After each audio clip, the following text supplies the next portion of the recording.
비평 시간입니다. 유명한 사람의 글이나 평론을 소개하는데요. 오늘 유명한 사람은 제가 가끔 소개하는 류근일 칼럼입니다. 조선일보 PC고 지금 뉴데일리 논설고문이시죠. 오늘 제목은요. 이제 내려놓으라 유언들은 이재명에게 이념 내세운 집착, 집념, 왜곡 이제 그만. 부제목을 보니까요. 종교적 신념이 원리주의 독재 권력 되면 퀘스천 마크. 이념적 신념이 전체주의 독재 권력 되면 퀘스천 마크입니다. 일단 그대로 읽어드립니다. 다섯 번째 죽음이 던진 무거운 말. 모든 걸 정치를 내려놓고. 이재명 전 비서실장 전모 씨가 유서를 통해 이재명에게 던진 말이라고 한다. 의미심장하다. 구체적인 말은 아니지만 이보다 더 무게가 나가는 말 없을성 싶다. 정치 등 모든 것이란 바로 집착일 것이다. 사람의 일생은 집착의 궤적이다. 집착은 헛되고 헛된 것이라고 스승들은 가르치셨다. 그런데도 사람은 그걸 깨치지 못한 채 집착에 빠져 살다 어느 날 훅 하고 간다. 허무하기 짝이 없다. 그래서 그 허무함을 간혹 하기라도 하라는 게 스승들의 고이시다. 정신없이 살다가 가끔 홀로 사념에 잠길 이유일 것이다. 오늘의 이재명 키운 집념, 집착, 왜곡. 그렇다면 내일의 이재명의 운명은 그러지 않고 평생을 집착 속에 갇혀 아둥바둥 악착스레 집착에 배설물이나 토에다가 간다는 건 참 비참한 수준일 듯 싶다. 이렇게 개탄하는 필자인들 그런 미물이 아니라고 감히 자처할 수 있을까? 두렵고 무섭고 자괴할 뿐이다. 간구하기로는 다만 이재명처럼 이젠 그만 내려놓으란 질책을 받는 일만 없이 살다가도 무척 다행이겠다는 정도다. 그럴 수 있을까? 집착, 집념, 바로 왜곡 현상이다. 성향이다. 어떤 상념을 너무 지독하게 확신하거나 밀어붙이다 보면 그건 결국 남도 자신도 아프게 하는 독극물이 된다는 법칙. 예를 들어보자. 종교의 이름으로 이교도 목댕강, 혁명의 이름으로 300만 피바다. 종교적 신념이 원리주의 독재 권력이 되면 그것처럼 무서운 게 없다. 이교도들을 잡아다 해변에서 목을 베어 죽인다. 그 장면을 동영상으로 찍어 보이기도 한다. 종교의 이름으로. 이데올로기 신념이 전체주의 독재 권력이 되면 그것처럼 잔인한 것도 없다. 손이 부드럽고 안경을 썼으면 부르주아 반동으로 몰아 청소년들을 시켜 300만 명씩 학살한다. 혁명의 이름으로. 편집자주. 베트남 공산화 후 캄보디아를 공산 정권 크메르 루즈는 1975년에서 79년 자국민 300만 명을 죽이는 광란의 피바다 학살을 저질렀다. 이런 극좌 원리주의 만행은 타임스 시드니 쉰버그의 기사로 알려졌다. 이 기사로 퓰리처상을 수상했다. 로랑 조페 영화 미션 감독은 이를 킬링핀드란 영화로 만들었다. 존 레논의 유명한 노래 이매진이 영화 엔딩에 흘러나와 관객들의 가슴을 먹먹하게 했다. 이런 극단주의, 익스트리미즘은 원리주의, 프린시필리즘, 근본주의, 펀더멘탈리즘 결합, 인종, 부족, 종족, 민족, 혁명의 이름으로 폭력을 자행한다. 그러면서 그런 야만적 범죄 행위가 정당하다고 강변한다. 극좌의 레닌, 택동, 폴포트, 김일성 3대, 시진핑, 극우의 히틀러, 무솔리니, 일본 군국주의자, 이도저도 아닌 러시아 석유 깡패 두목 푸틴, 중동의 탈레반, ISIS, 대혁명, 피바다 광란극의 로베스피에르 등등 모두 좌우 극단주의 광신도들이다. 국내 좌파 언론들은 광화문 광장 태극기 부대를 극우라고 낙인 찍는다. 그들이 폭력을 행사했거나 선동이라도 했나? 그들이 정치적 반대자 인형을 만들어 저주를 퍼붓기라도 했나? 극단이란 용어의 정의조차 이해 못한 저급한 지적 수준 행패다. 네, 코로나와의 전쟁 끝나지 않았고요. 면역력을 계속 길러야 됩니다. 면역력에 이것만한 거 없죠. 환신 17가지 좋은 거 다 들어가 있습니다. 홍삼 물론이고요. 동충하초 등등 몸에 좋은 거 다 들어서 몸도 튼튼, 마음도 튼튼인데요. 밤에 자다가 깨시는 분 있죠? 화장실 한번 가시려고. 요거 저녁에 한 2알 드시고 자시면요. 아침까지 푹 주무십니다. 끝내줍니다. 네, 애국 기업이에요. 드셔보시고 말씀하세요. 파격 2+1 행사합니다. 드세요. 한국의 극렬한 반체제 군중도 윤석열 대통령 부처의 인형을 만들어 때리고 찌르고 뚫고 했다. 문재인 대통령도 칠적의 하나로 찍혔다. 어떤 흉악한 미래의 전조이기라도 한 것일까? 아니, 이미 미래 아니 현실 아닐까? 내려놓으시라. 제발 좀 내려놓으시라. 어찌 그리 하시오? 지은 업이 그런다고 공짜로 씻겨지는 게 아니지 않소? 지극히 높은 곳에 계신 분이시여 그의 영혼을 불쌍히 여기소서.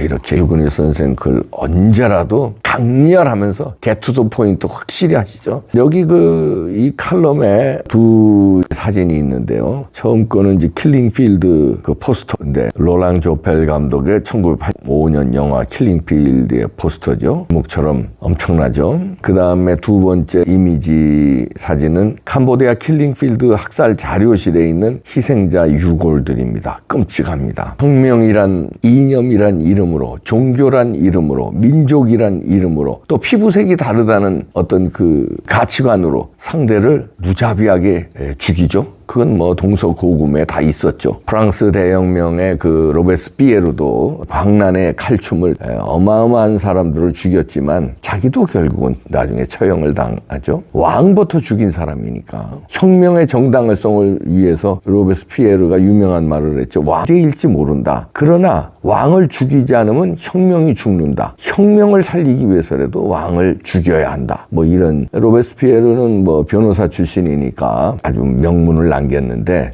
뭐 검사가 됐는데 뭡니까, 사형을 언도하기 싫어서 변호사 됐다고 그러더라고요. 그래 놓고서는 이제 나름대로 혁명의 이름으로 사형이 아니라 단두대에서 수많은 사람을 죽입니다. 그리고 결국은 자기도 죽게 되는데요. 지금 이재명은 그런데 이런 사람들하고는 좀 다른 것 같아요. 혁명의 이름으로, 정치적 이념의 이름으로, 또는 교의 이름으로 학살을 한 그런 사람들하고는 달리 이재명은 순전히 자기 욕망, 출세욕, 광적인 집착, 깡패, 양아치 같은 그 근성, 이게 집돼서 이런 만행을 저지르지 않나. 자기 측근이 이렇게 뭐 언론에서는 지금 5명이라는데요. 5명이 아니죠. 이재선 씨도 결국 이재명 때문에 죽은 거 아니에요. 그러고 말고 또 있습니다. 그리고 앞으로 또 어떻게 될지 모르고요. 그리고 고통받는 사람은 몇 명입니까? 고통받는 사람. 지금 감옥에 구속된 사람이 몇 명이에요? 그리고 그 가족들이 몇 명입니까? 죽은 6명의 가족들이 몇 명입니까? 그리고 이재명 때문에 매일매일 텔레비전 보면서 혈압이 오르고 스트레스 받아서 가슴이 답답하고 머리가 띵하고 막 살기 사람들도 있어요. 어떻게 저런 꼴을 우리 봐야 하느냐. 매일매일. 이거 몇 년이냐 지금. 이재명만 미운 게 아니라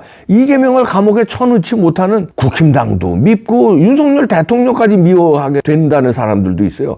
왜 저거 못 쳐넣지? 왜 저 꼴을 우리가 매일 봐야지? 이런다는. 사법정의가 있는 건가? 방탄이 무슨 방탄인가? 저거 왜 체포를 못하지? 우리들은 뭐 범칙금 딱지 날라오잖아요. 저도 며칠 전에 범칙금 뭐 속도 위반했다고 딱지 날라왔더라고요. 우리 벌금 물잖아요. 그런데 이게 뭐지? 이렇습니다. 그러니까 그는 이념도 아니에요. 종교도 아니고요. 혁명도 아니고 그냥 자기가 그냥 대통령이 돼서 한번 집어삼키겠다는, 경기도지사 그전에 성남시장으로 한번 집어삼켰던 그 짜릿한 맛, 성남시장으로 그렇게 헤쳐먹었는데 대한민국 대통령이 되면 도대체 어떤 권력이, 그러니까 욕심을 그렇게 내고 물러나지 않고, 그리고 또 비겁하니까, 비겁하면 용기가 없습니다. 용기가 없으니까 자기의 죄를 책임질 용기가 없는 거예요. 감옥 갈 용기도 없는 거예요. 감옥에 몇 년 성찰할 용기도 없는 거예요. 그냥 버텨서 감옥도 안 가려고. 비겁하니, 겁이 많아서, 찌질해서. 그런데 제가 가끔 소개하는 만평, 오늘도 아주 좋네요. 차명진 만평, 제목이 아수라인데, 아수라 영화 보셨죠? 그거 다시 보십시오. 완전 이재명 얘기예요. 시절에 대장동이 터지기 전인데 어떻게 그렇게 취재를 해가지고 이재명을 그렇게 영화로 잘 만들어 놨는지. 근데 실제 이재명보다는 거기 영화 주인공 황정민이죠. 이재명한테는 안 되는 것 같아. 영화 그거 보도 끔찍했다고 그랬잖아요. 아수라 보고. 에이, 안 되니까. 안 돼. 취재를 좀 약하게 했어요. 그런데 차명진 아수라 제목을 달았는데요. 이재명이가 연단에서 연설하고 있습니다. 심판. 이거 이제 요즘에 윤석열 대통령이 일본 강제징용공 그 해법을 내놓은 거 가지고 굴욕 외교 심판이다 이러고 연설을 하는데 묘한 야비한 웃음을 짓고 있습니다. 표정에는. 그런데 굴욕 외교 심판이라는 그 연설문은 완전히 사기고 배신하면 알지 이 말이라 이 소리예요. 그 굴욕 외교 심판이고 뭐 민생이고 외교 개소리고 이재명이 속으로 말하고 싶은 건 배신하면 알지 이 소리입니다. 그리고 뒤에는 조화가 5개 놓여져 있습니다. 유한기, 김문기, 이병철, 그 다음에 최근에 며칠 전에 전형수 전 비서실장까지 조화가 5개 놓여 있습니다. 그 옆에 또 이재선 조화도 놔야죠. 이렇게 죽음의 그림자가, 죽음의 구판이 계속 앞으로 또 누가 죽을지 모릅니다. 이 판을 벌리면요, 반드시 세상은요 그렇게 뭐 자기 마음대로 뭐 한 나라를 뒤흔들 수 있을지는 몰라요. 당대에 조금은 몇 년간은. 지금 한 2년, 3년째 뒤흔들고 있잖아요. 그런데 뭐 역사를 뒤흔들 수 있을 것 같아요. 이 평가가 나올 텐데 이제 곧 사법 처리될 테고 역사의 어떤 인간 말종으로 기억될지 뭐 뻔한데 지금 버틴다고 되는 게 아니에요. 법 처리 반드시 됩니다. 윤석열 대통령과 한동훈 장관도 거기도 목숨이 달려 있어요. 이재명 법 처리 못하면 거기가 가는 거야, 거기가. 근데 법 처리 안 하겠어요? 이렇게 죄가 많이 나왔는데 목숨 걸고 법 처리하죠. 그러면 곧 깜빵에 가요. 근데 깜빵에 가서도 이제 옥중공천하면서 의인 행세하면서 혁명 나부랭이 떠들고 이럴 거 아니에요? 그게 평가가 안 되겠습니까? 그리고요, 제가 어저께 텔레비에서 봤는데 케네디가의 저주가 나오더라고요. 뭐 우리가 다 알던 사실이 이제 쭉 나오는데 그 당대에도 어마어마한 저주로 존 F 케네디 때문에 그 아버지의 욕심이죠. 자식 중에 하나는 대통령으로 만들겠다는 그 과도한 집착과 욕망 때문에 자식들 다 죽여요. 케네디 죽여. 그 다음에 그 동생 로버트 케네디 죽여. 그 다음에 그 다른 사람들도 그 당대에도 많이 죽고 그 3대째 손자까지 내려가서 로버트 케네디 주니어 대통령 아들 그것도 죽고요. 죽어야 다 죽어. 죽음의 구판이 됩니다. 이재명이 지금 이렇게 욕망을 버리고 집착을 버리면요, 내가 이런 얘기하면 뭐 과도한 얘기한 그럴지 모르지만 욕망 때문에 저주가 된 것처럼 저주받습니다. 감당 못해요. 하늘의 저주는요 감당 안 된다니까. 인간이 어떻게 맞설려고 그래. 하늘을 맞설 수 있을 것 같아요? 힘으로? 방탄 같은 소리 하겠네. 탄 100개를 입어봐라. 하늘을 이길 수 있다고요? 천만에 저주가 돼서 당대 힘들어집니다. 가족들. 그 다음에 자손들 3대까지 내려가요. 케네디가는 4대 5대도 내려가겠지. 그 저주가. 감당 어떻게 하시려고 그래요? 이제 내려놓으시죠. 그 내려라는 걸 유근일 선생은 이념, 왜곡, 신념, 집념 이런 걸 이제 그만 내려놓으시라는 건데 그저 이제 정치 내려놓으시라는 거고요. 저는 여기에서 저주됩니다. 저주의 구판 내려놓으세요. 저주 받아요. 내려놓으세요.